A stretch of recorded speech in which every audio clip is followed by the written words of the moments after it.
Hi friends, today I'm making salmon and mixed rice. Honestly, I'm not a fan of serving it with mashed potatoes. I much prefer it with rice. Hey seafood lovers! Yes, I'm talking to you. Is your mouth watering?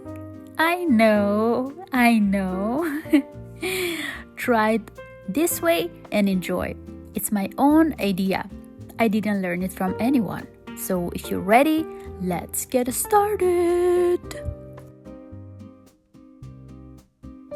First, add a small piece of ice to a bowl.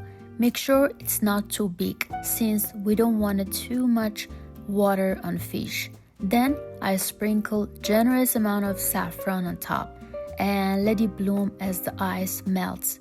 Saffron has a naturally warm and dry nature, and because of its high warmth, it's often used to balance colder foods like fish and rice.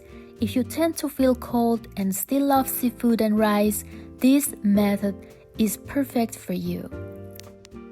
I always marinate my fish one day in advance. I take a bunch of fresh cilantro, place half underneath the fish and the other half on top.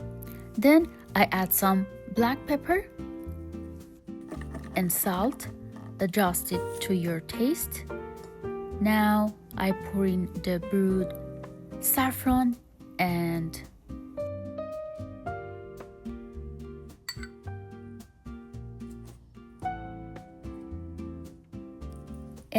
gently massage everything so it's nicely combined.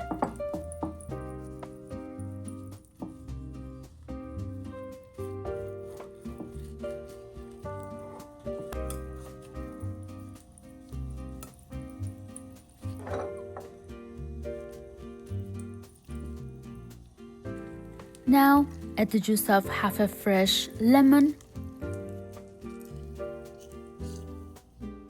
Then I drizzle olive oil until the fish is fully coated.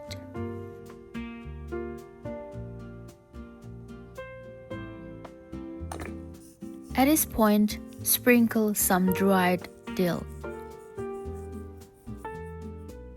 Place the sliced lemon on top.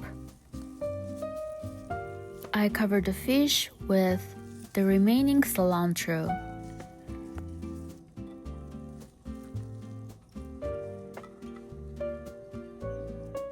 Close the lid and place it in the fridge. It's next day and I line the Pyrex dish with parchment paper. Then I added a little olive oil and some butter and placed the salmon in. Now I'm arranging the lemon slices. I'll save this marinade to pour over the rice later. Even the cilantro is edible. I eat it. Adding a bit more butter on top makes it even more flavorful. Into the oven it goes. Preheat it for 30 minutes at 180 degrees Celsius, 350 degrees Fahrenheit for 40 minutes. Just place the salmon in the oven like this. No cover at all. After 40 minutes, move it to the top rack. Turn on the broil and let it cook for about 3 to 5 minutes until the top gets nicely browned. Keep a close eye on it so it doesn't burn. I used about 1/3 of this small cup of rice.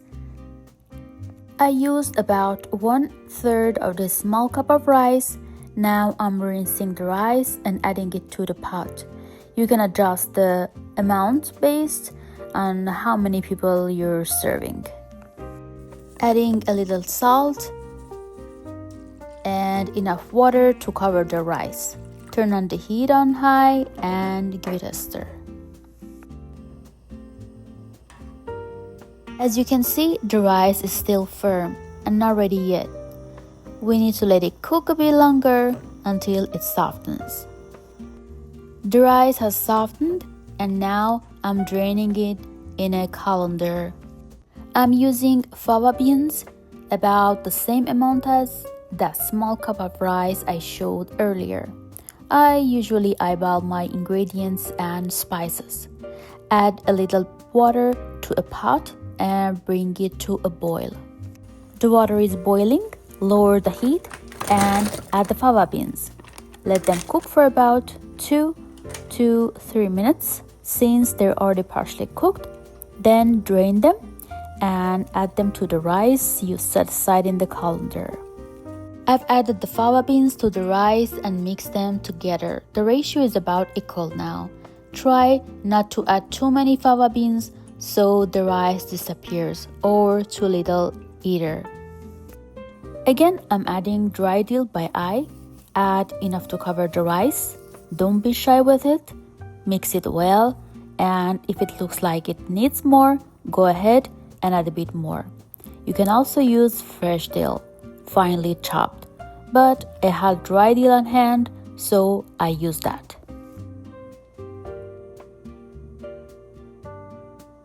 I added oil to the pot and arranged the potatoes at the bottom. Turn the heat to high and let them cook for about 3 minutes so they start to fry. After that, I add the rice.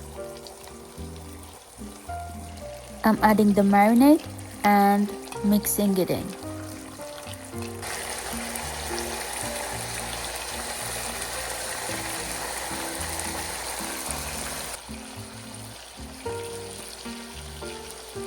Then a little salt and mix again.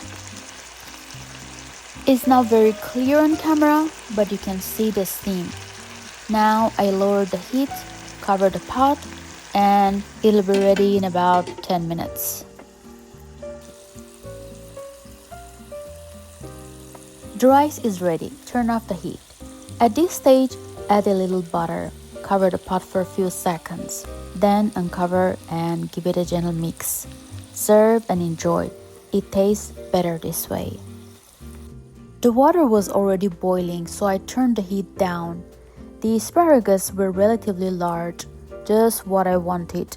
Try to pick thicker ones, but unfortunately, these were a bit soft. They should be firm to get that restaurant style, crisp and crunchy texture. Bring a pot of water to a boil over high heat. Once it's boiling, lower the heat and add the asparagus for just about 1 minute or even slightly less, no more. Before that, prepare a bowl of ice water so it's ready. After about 1 minute or even slightly less, transfer the asparagus into the ice bath for about 2 minutes, no more, to shock them and keep them crisp. After 2 minutes, transfer them onto a paper towel and pat them with another paper towel. Let them dry completely.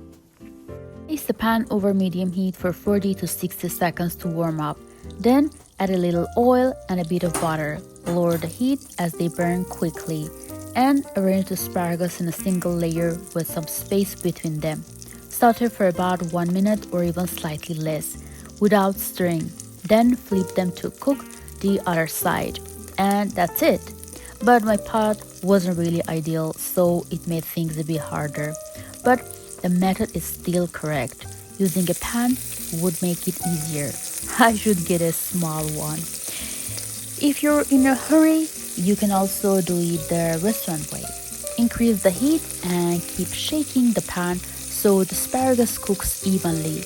Even though the heat is high, constantly moving the pan helps prevent burning and gives you that even saute. You can use this method as well. And my delicious salmon is ready.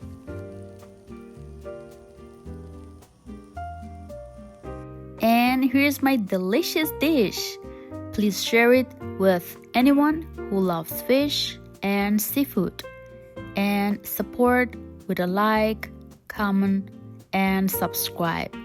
Thank you so much for watching.